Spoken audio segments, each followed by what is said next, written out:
Educação e Cidadania no Roda de Conversa. Ô, Rafaela Dota, a gente fala sobre a educação hoje, essa resolução 4231 do governo do estado, com as novas regras para a renovação de matrícula e estudando toda essa questão da educação. Eu tenho que confessar que eu tô bem assustada, sabe? É aquele negócio, né, da gente acordar todo dia e ver uma situação diferente acontecendo.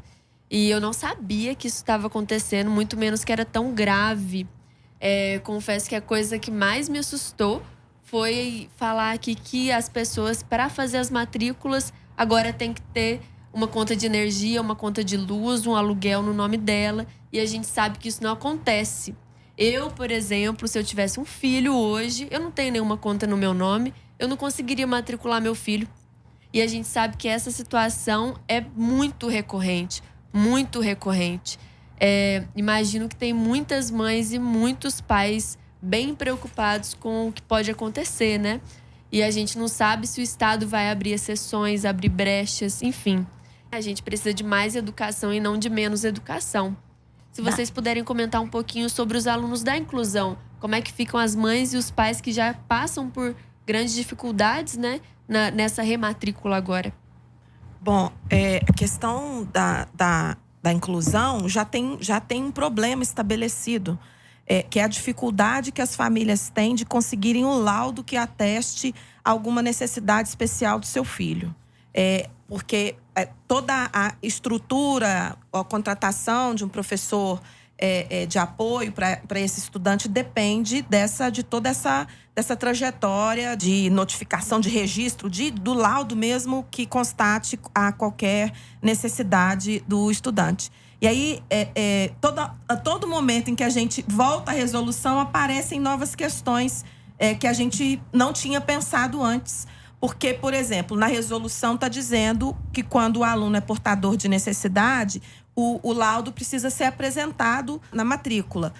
Aí agora eu fiquei pensando aqui, mas e para os meninos que só conseguem identificar que tem algum tipo de deficiência depois que ingressam na escola e começam a conviver no ambiente da escola? Porque muitas vezes é a escola, o cotidiano da escola e o cotidiano pedagógico da escola que identifica que o menino tem alguma necessidade, que tem algum déficit, algum transtorno, alguma questão que comprometa a sua aprendizagem. É mais uma pergunta que precisa ser feita. Né? Ao longo do período, como é que isso vai acontecer? Professora Aeja também, então, nesse caldeirão da maldade aí, sendo amplamente prejudicada.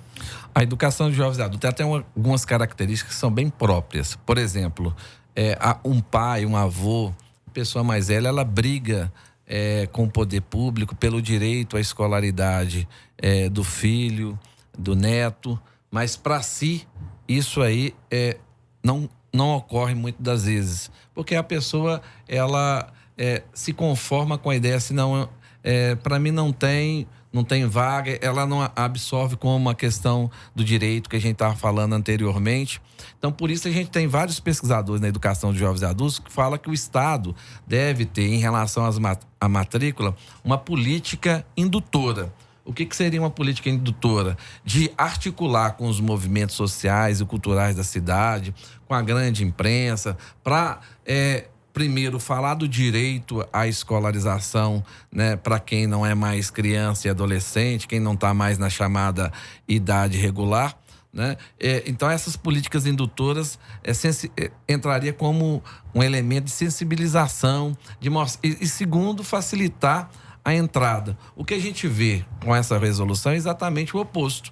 É de criar embaraços, né, como a Denise descreveu anteriormente, que a pessoa, no final, ela acaba decidindo não se matricular. O tanto que essa política de exclusão da educação não só prejudica essa questão da família, da estruturação, da merenda, mas eu falo da estima das pessoas. As pessoas precisam questionar, sabe? Né? Eu sou mãe de aluno, eu sou pai de aluno. Como que eu não estou no sindicato, eu não participo de nenhuma associação comunitária, eu sou só a mãe dos meus filhos, trabalho para viver. Como é que eu vou conseguir ser escutada em relação a esse processo? Então, é importante que nós temos, né? Nós temos canais que deveriam, que devem, né, que devem ser provocados, que devem funcionar em relação ao direito à educação que está sendo negado ou sendo dificultado pelo concurso estabelecido, né? É candidato. O aluno é tratado como candidato na resolução o tempo todo.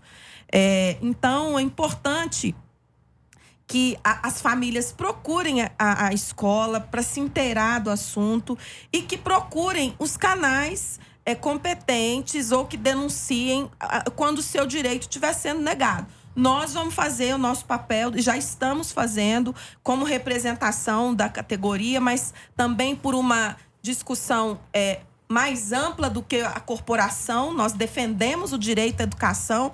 O direito à educação é uma conquista, né, da população do Estado, da população do nosso país. A gente não pode deixar que isso retorne, que a gente volte a ter filas nas portas das escolas para que a população tenha que dormir em algum lugar, como a minha mãe teve que fazer, dormir na fila para conseguir uma matrícula para os seus filhos na escola pública. Então, a escola está acessível para a população, é uma conquista nossa que custou muito caro.